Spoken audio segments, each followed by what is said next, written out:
Hello and welcome to all my beautiful, vibrant souls who are tuning in to this Astrocast covering the week ahead. This will be covering from Monday, December 27th, 2021, up until Sunday, January 2nd, 2022. So for those of you unfamiliar with how astrocasting works, as you can see, I have my lovely little circular grid here, and this is talking about the 12 different houses of the zodiac. So I'm going to end up reaching in and pulling out some of my trusty handy dandy little tiny tarot and casting them on the board and interpreting that for the week ahead. Now, I do want to mention this is going to kind of impact you personally, very much dependent on your personal astrology. So I'm going to be talking about the quintessential themes in each house as a whole, like the traditional associations with the traditional wheel of the zodiac, but just know that this will play out differently based on your house placements and your planetary placements. If you are interested in doing a deep dive into that subject, I do offer natal chart readings, and I'm happy to make a custom reading. So for example, if you wanted an astrocast for your week ahead, for your month ahead, I'm happy to make a custom reading for you, and if I get enough requests, I will add them to my shop as a permanent fixture. If you're interested in checking any of these readings out or any of the other readings in my shop, the link is in the description box down below. And with that, let's get started, shall we? So, let's see what we got here. Oh, I love these teeny little tarot cards, you guys. All right, come on, Spirit. Tell us what we can expect for the week ahead. Week ahead, heading into the new year. Like, all right. I want to pull out two more. Two more. They're stuck. They're stuck, you guys. They're stuck. I'm trying not to look. That's why I like to be surprised. Okay. So, let's see. We have, and just because of this, I try not to really read reversals unless, like, for example, if a card was, like, in a particular house upside down, then I'll read it, kind of like the Nine of Wands over here. So, generally speaking. Okay, I think I can already kind of see what's going on. Okay, so for a lot of you, I feel like this is going to have to do with a significant partnership. We have in the 7th house, we have the 5 of Wands reversed. Let's look at this little guy. See him? The 5 of Wands reversed, or 5 of Swords reversed. So the nice thing is that this card is a lot more pleasant reversed than it is upright. The 7th house is your house of partnerships. So this really talks, and it doesn't just have to be romantic. This can also be business partners, collaborators, just anybody that you're working with, especially in a one-on-one setting.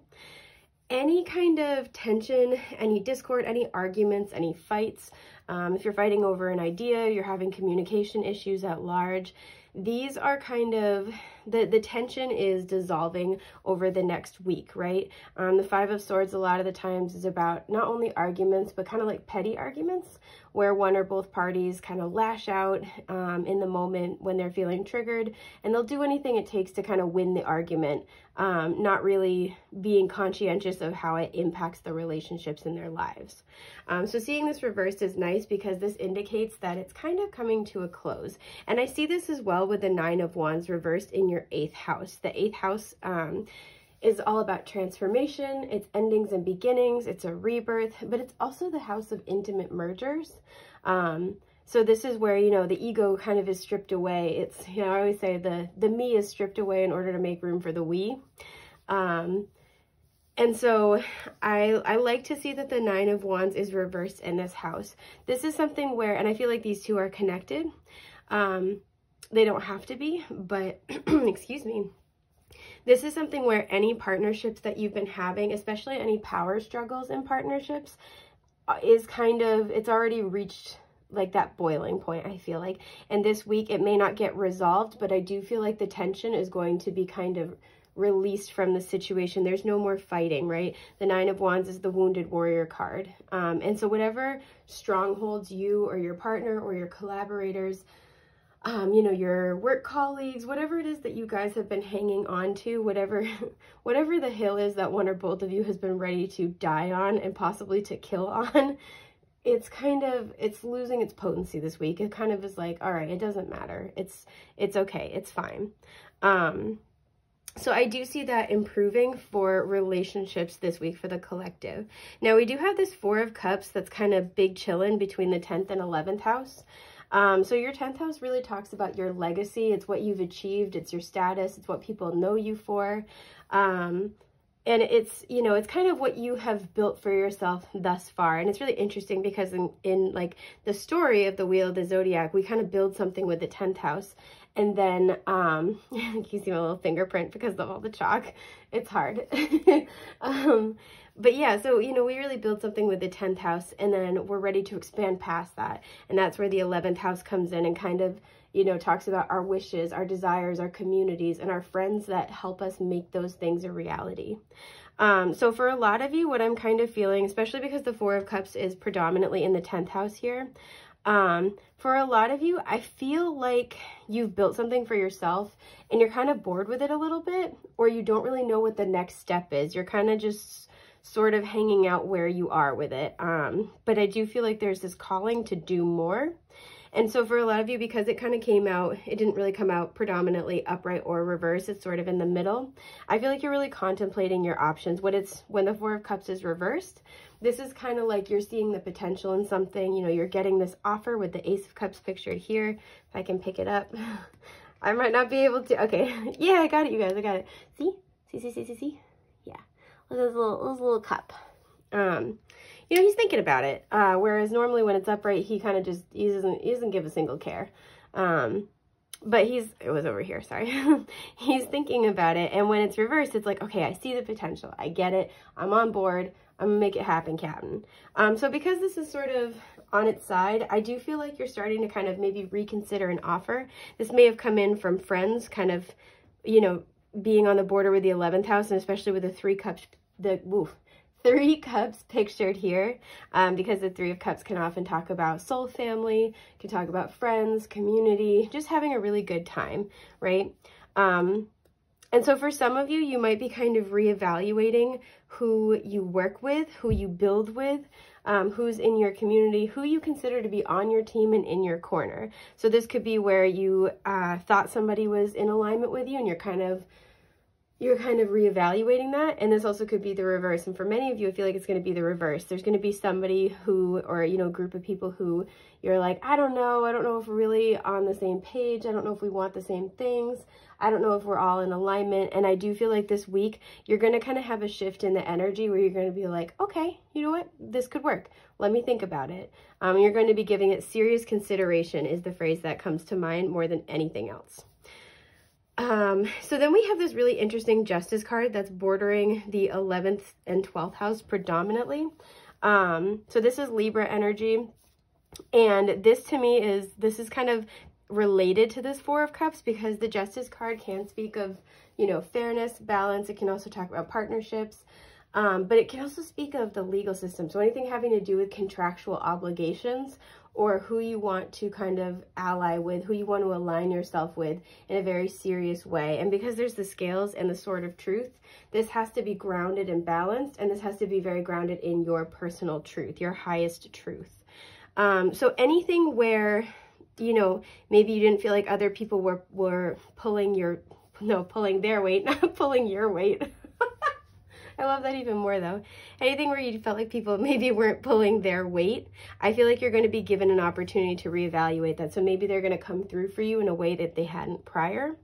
You may have been kind of sitting on this potential opportunity, whether somebody offered you a contract or whether you offered it to another person or you're considering doing so. And so there's just this huge energy of reevaluation here because this Justice card also borders the 12th house, and the 12th house can really speak to our illusions. This is what we have a hard time getting a solid grasp on. It's very hazy. There's twists and turns. There's information we don't have. So I do feel like between these, a lot of different pieces of the puzzle are going to be coming out this week, or they're going to be kind of almost rearranging themselves. You're going to get a fresh perspective because these two, to me, this little corner over here is this little slice of the pie is all kind of interrelated. So especially when it comes to your, like I said, community, the people you build with, collaborators you have, you're going to be really reevaluating whatever perspective you've held prior. There we go. And then finally, we have the Death card that's bordering, it's in reverse, bordering the 2nd and 3rd house. So this is Scorpio energy. I think it's super interesting that it's half in the 2nd house because it's across from its natural house of the 8th house. But you know, the 2nd house really talks about the things we value. It's our career, our material assets, as well as our self-worth. And it's a very, you know, quick and dirty simplification, but for our purposes today. And the 3rd house can really kind of talk about our communities, our neighborhoods, our learning process, how we, you know, how we get out and we explore our immediate surroundings. This is why it talks about like school friends and siblings, and kind of just things of that nature, right? And it's traditionally ruled by Gemini. So what I feel like is happening here is that you are being invited to make a change or to really contemplate a change in what you value, right? And this might be, especially with the 9 of Wands across the wheel from it in reverse, this might be really talking about reevaluating your priorities and how to honor yourself in relationships, particularly with coworkers, with people you go to school with your siblings, people in your immediate surroundings and community. But this to me has a huge emphasis on how you communicate with people. And also too, I'm getting for some, how you speak about yourself, how you, you know, how you, what's the words? They were just in my brain space and they rolled right out. My goodness. Because, you know, the Death card's really a transformation. And when it's reversed, this is kind of talking about possibly an upcoming transformation. But I feel like more for this particular situation, this is talking about a transformation you're being invited to make, right? Spirit is trying to kind of illuminate you to this other way of thinking, this other way of being. And I feel like for many of you, this has to do with your concept of your own value and what you bring to the table.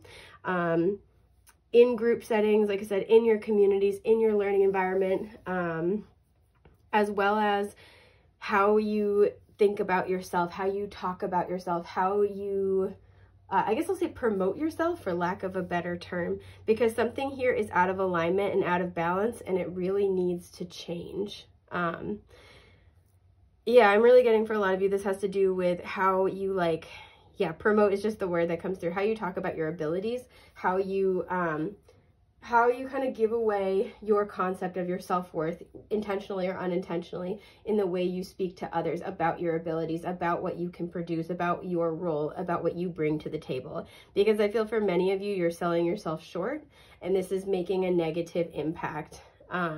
Or has the potential to make a negative impact, particularly in your career and in your, especially if you work in like any field that revolves around communication. So particularly in your career or in your learning opportunities, in your what's the word? Networking. There we go. In your networking opportunities. So more than anything else, this week it looks like is going to be a time, and this makes sense with New Year's coming up, right? This is going to be a time of a lot of inward reflection, a lot of reevaluation, and reevaluating especially communication and how you, what it is that you want and how you want to align with people, what you want to bring to the table and what you want to set as your expectations for what others bring to the table.